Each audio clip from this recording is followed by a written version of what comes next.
Gold ரிஃப்ன்ற cough சிரப்பை கம்ப்ளீட்டாக pan பண்ணியிருக்காங்க.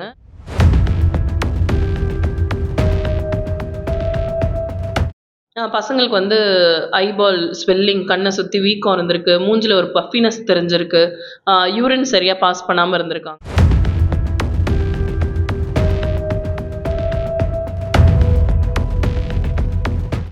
சில நாட்களுக்கு முன் மத்திய பிரதேசத்தில் இருமல் மருந்து கொடுத்ததால் ஏற்பட்ட பாதிப்பு காரணமாக பல குழந்தைகள் உயிரிழந்ததாக குற்றச்சாட்டு எழுந்தது.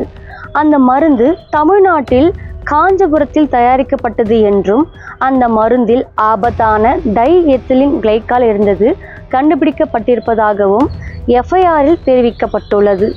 இதனையடுத்து தமிழ்நாட்டில் உற்பத்தி செய்யப்பட்ட கோல்ட்ரிஃப் எனும் இருமல் மருந்தை மத்திய பிரதேச மருந்து கட்டுப்பாட்டுத்துறை சனிக்கிழமை அன்று தடை செய்தது. இதனைத் தொடர்ந்து குழந்தைகளுக்கு சளி, இருமல், காய்ச்சல் போன்ற அறிகுறி இருந்தால் மருத்துவர்களின் பரிந்துரை இல்லாமல் எந்த ஒரு சளி, இருமல் மருந்துகளை குழந்தைகளுக்கு அளிக்க வேண்டாம் என பல்வேறு தகவல்களை நம்மிடம் பகிர்ந்துள்ளார் விழுப்புரம் அரசு பொதுநல மருத்துவர் ஜோதி. மக்கள் இடையே வந்து ஒரு பெரிய சர்ச்சை நடந்துட்டு இருக்கு அப்படின்னு சொல்லலாம். ஒரு கோல்ட் ரிஃப் சிரப் பற்றி. இதில் வந்து மக்களுக்கு ஏகப்பட்ட டவுட்ஸு, இப்போ நம்ம என்ன பண்ணணும், என்ன பண்ணக்கூடாது, அந்த மாதிரி எல்லாருமே ஒரு கன்ஃபியூஸ் ஸ்டேட்டில் இருப்பீங்க. பிகாஸ் சின்ஸ் இந்த மருந்து வந்து தமிழ்நாட்டில் மேனுஃபேக்சர் பண்ணதுன்னு சொல்லி எல்லாருக்கும் தெரிஞ்சது. காஞ்சிபுரம் டிஸ்ட்ரிக்டில் தான் இது மேனுஃபேக்சர் பண்ணாங்கன்றதெல்லாம் சொன்னாங்க. கோல்ட் ரிஃப் மருந்து actually it was manufactured in Kanchipuram, that was true. அந்த கோல்ட் ரிஃப் மருந்து வந்து என்ன ஆயிருக்குன்னா, அந்த கம்பெனி வந்து மருந்து தயாரித்து பல ஸ்டேட்டுங்களுக்கெலாம் கொடுத்துருக்காங்க. இப்போதைக்கு அந்த கோல்ட் ரிஃப்ன்ற காஃப் சிரப்பை கம்ப்ளீட்டாக பேன் பண்ணியிருக்காங்க. நீங்கள் கோல்ட் ரிஃப்ன்ற வேர்டு அந்த மாதிரி ஒரு மருந்து கம்மா கிராஸ் பண்ணுறீங்கன்னா அதை யாருமே கொடுக்க தேவையில்லை. இதில் என்ன நடந்தது அப்படின்னா, டைஎத்தில் கிளைகால்னு சொல்லிட்டு ஒரு காம்பவுண்டை வந்து கண்டுபிடிச்சிருக்காங்க. எப்படி கண்டுபிடிச்சிருக்காங்க? இந்த குழந்தைங்களுக்குலாம் நிறைய குழந்தைங்களுக்கு இரும்பல், சளி, ஃபீவர்னு சொல்லிட்டு டாக்டர் போய் அணுகியிருக்காங்க. அணுகும் போது ஒன் ஆஃப் த மெடிசனாக இதுவும் கொடுத்துருந்துருக்காங்க.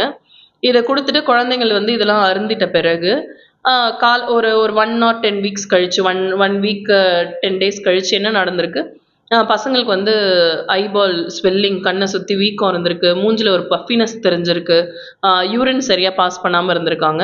இதே சிம்டமோட அடுத்தடுத்து குழந்தை ப்ரெசென்ட் பண்ணியிருக்காங்க. நிறைய குழந்தைங்கள் லைனாக இதே சிம்டம் வரும்போது எல்லாமே பார்த்தீங்கன்னா இதெல்லாம் சைன்ஸ் ஆஃப் ரீனல் ஃபெயிலியர். எப்படி அட் அ டைமில் இதே சேம் சிம்டமோடு இந்த மாதிரி குழந்தைகள் வராங்கன்னு சொல்லிட்டு குழந்தைங்களோட சிறுநீரகத்தெலாம் எடுத்து ஆராய்ச்சியெல்லாம் பண்ணாங்க. எல்லாம் பண்ணின்ற பிறகு அதில் தான் அந்த காம்பவுண்டை கண்டுபிடிச்சாங்க, டைஎத்தில் கிளைகால்னு சொல்லிட்டு.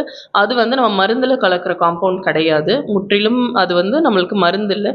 அதை நம்ம எடுத்துக்கிட்டோம் அப்படின்னா இந்த ரீனல் ஃபெயிலியரு, அடுத்தது வந்து ஷாக்கு, இந்த பிரெயின் கோமா போகிறது, இதெல்லாம் தான் நடக்கும். அது வந்து ஜஸ்ட் அது வேற சில, அது ஒரு கெமிக்கல். நம்ம மற்ற விஷயங்களுக்கெல்லாம் அந்த பெயின்ஸு இந்த மாதிரிலாம் ஆட் பண்ணுற ஒரு கெமிக்கல். அது ஒரு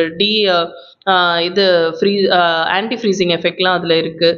அந்த மாதிரி யூஸ் பண்ணுற ஒரு விஷயம் வந்து இந்த சிரப்பில் கலந்துருக்கதை கண்டுபிடிச்சாங்க, பேன் பண்ணாங்க. இது வந்து the story which has happened. இப்போ இந்த ஸ்டோரியிலேருந்து நமக்கு என்ன ஒரு இன்ஃப்ளூயன்ஸு, இது வந்து நம்ம வந்து டெய்லி நம்ம வீட்டில் குழந்தைங்க இருக்காங்க, இதே மாதிரி இப்போ இருக்கிற ஒரு ஃப்ளூ சீசன் ரன்னிங், இப்போ நிறைய குழந்தைங்களுக்கு இருமல், சளி, ஃபீவர் தான். இப்போ நம்ம என்ன பண்ணணும் அப்படின்றது தான் ஃபஸ்ட்டு நல்லா புரிஞ்சுக்க வேண்டிய விஷயம். என்னென்னா, 5 வயது கீழே இருக்க குழந்தைங்களுக்கு கம்ப்ளீட்லி டோஸுன்றது எல்லா மருந்துங்களுக்கும் டிஃப்ரெண்ட்டான ஒரு விஷயம். 5 வயசுக்கு மேலே இருக்க குழந்தைங்களுக்கு வேறு டோஸ், அதுக்கப்புறம் அடல்ட் டோஸ் மெடிசன்ஸு, அடல்ட்டுக்கு வேறு டோஸ் ஆஃப் மெடிகேஷன். இதை வந்து நம்ம புரிஞ்சுக்கணும்.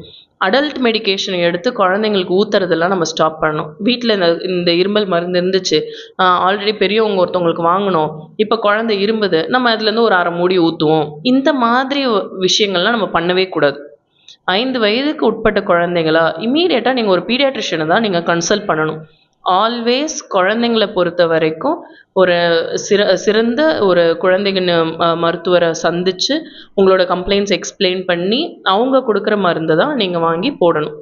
ஆன் கவுண்டரில் ஃபார்மசியில் போய் டைரெக்டாக 2 வயசு குழந்தைங்க இரும்பல் இருக்குது, சளி இருக்குது, மருந்து கொடுங்க, சிரப் கொடுங்கன்னு வாங்கி போடக்கூடாது.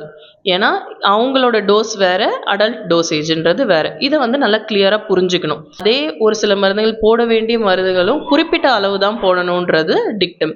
இதை நம்ம கரெக்டாக ஃபாலோ பண்ணணும். இதெல்லாம் நம்மளோட அலட்சியத்தில் நம்ம பண்ணுற சில தவறுகள். இந்த அலட்சியம் இருக்கக்கூடாது. அடுத்தது, ஒரு நல்ல அப்ரூவ்டு கம்பெனி மெடிசன் நம்ம வாங்குறோமான்றத கண்டிப்பாக பார்க்கணும். அது கவர்மெண்ட்டில் அப்ரூவ் பண்ண ஒரு மெடிசனாக இருக்கணும்.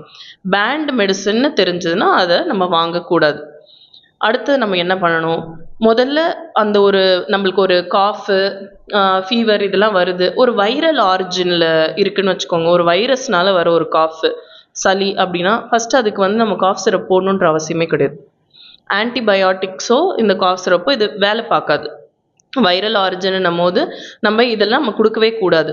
இதெல்லாம் நீங்கள் மருத்துவர் அணுகுனா தான் உங்களுக்கு அந்த அட்வைஸ் எல்லாம் கிடைக்கும். ஏன்னா உங்களுக்கு இதெல்லாம் டிஃப்ரென்ஷியேட் பண்ண தெரியாது. அதனால் ஒரு பீடியாட்ரிஷனை பார்த்து நீங்கள் உங்கள் சிம்டம்ஸ் சொல்லிங்கன்னா இது வைரலா பாக்டீரியலான்றது அவங்க ரியலைஸ் பண்ணி அதுக்கு உண்டான மெடிசன் உங்களுக்கு கொடுப்பாங்க. வைரல் ஆரிஜின்றதுக்கு வேறு ட்ரீட்மெண்ட், பாக்டீரியல் ஆரிஜின்ன்றதுக்கு வேறு treatment. Both can cause same symptoms. அதே மாதிரி குழந்தைங்களுக்கு சேஃபான ட்ரக்ஸாக எப்பயுமே ப்ரையாரிட்டைஸ் பண்ணணும். ஒரு ஃபீவர்னா ஒரு இபுப்ரூஃபன் ஒரு மெடிசன் சொல்லுவாங்க, அஸ்டமினோஃபின்னு சொல்லுவாங்க, பேராசிட்டமோல்னு சொல்லுவாங்க. இதெல்லாம் ஆன் லோ டோசஸ் நம்ம குழந்தைங்களுக்கு கொடுக்கலாம். இதெல்லாம் இதோட டோஸ் கால்குலேஷன் இதெல்லாமே வந்து நீங்கள் மருத்துவர் அணுகுனா மட்டும்தான் உங்களுக்கு இதெல்லாம் உங்களுக்கு என்னென்ன டோஸ் கொடுக்கணுன்றது. ஏன்னா பீடியாட்ரிக்ஸை பொறுத்த வரைக்கும் குழந்தைங்கள் மருந்து குழந்தைங்களோட வெயிட்டை பொறுத்து தான் அளந்து கொடுப்பாங்க. ஸோ அந்த குழந்தை என்ன வெயிட் இருக்காங்க, இவங்க வெயிட்டுக்கு எவ்வளோ எம்ஜி ஆஃப் பேராசிட்டமால் கொடுக்கணும், எவ்வளோ எம்ஜி ஆஃப் அஸ்டமினோஃபினோ இல்லை இபுப்ரூஃபினோ எவ்வளோ கொடுக்கணுன்றது மருத்துவருக்கு தான் தெரியும். ஸோ ஒரு மருத்துவரை பார்த்து இந்த காஃப் சிரப்போ ஒரு ஃபீவருக்கு உண்டான சிரப்போ நீங்கள் வாங்குறது தான் எப்பயுமே ஒரு யுகிதமான ஒரு விஷயம். நீங்களாக போய் ஜுரம் மருந்து போடுறது, வீட்டில் அடல்ட்டோட மருந்து எடுத்து நீங்களாவே ஒரு அரை மூடி ஊற்றலாம், ஒரு ஸ்பூன் ஊற்றலாம், இந்த மாதிரி நீங்களாவே ஒரு மெஷரிங் இது வச்சுட்டு நீங்களாக பண்ணக்கூடாது. குழந்தைங்க விஷயத்தில் நீங்கள் கான்ஷியஸாக தான் இருந்தாகணும். ஏன்னா அடல்ட்டுக்கு ஏற்படுற சைடு எஃபெக்ட்ஸ்க்கும் குழந்தைங்களுக்கு ஏற்படுற சைடு எல்லாமே கம்ப்ளீட்லி டிஃப்ரெண்ட். குழந்தைங்க ஈஸியாக அஃபெக்ட் ஆகிடுவாங்க, அடல்ட்ஸ் அவ்வளோ ஈஸியாக அஃபெக்ட் ஆக மாட்டாங்க. நம்மளோட இம்யூனிட்டி நம்மளை கொஞ்சம் பாதுகாக்கும். பட் குழந்தைங்கன்னும் போது சீக்கிரமாக நடந்துடும். இப்போ இவங்களுக்கு நடந்தது வந்து எவ்வளோ அவங்க போட்டு ஒரு 1 வீக்லேயே அவங்க ரீனல் ஃபெயிலியருக்கே போயிட்டாங்க. அத்தனை குழந்தைங்களுமே 11 குழந்தைங்க நம்ம இழந்திருக்கோம். அது எந்த ஸ்டேட்டில் வேணா இருக்கட்டும், எந்த கண்ட்ரியில் வேணா இருக்கட்டும், அவங்களுமே சின்ன சின்ன பசங்க தான் நம்ம இழந்திருக்கோம். இது வந்து நம்ம ஒரு லெசனாக தான் நம்ம எடுத்துக்கணும். இது நம்ம ஊர்லேயோ நம்ம வீட்லேயோ நம்ம தெருவுலையோ நம்மளை சூழ்ந்திருக்கிற மக்கள்கிட்ட நடக்கக்கூடாமல் நம்ம பார்த்துக்கணும்.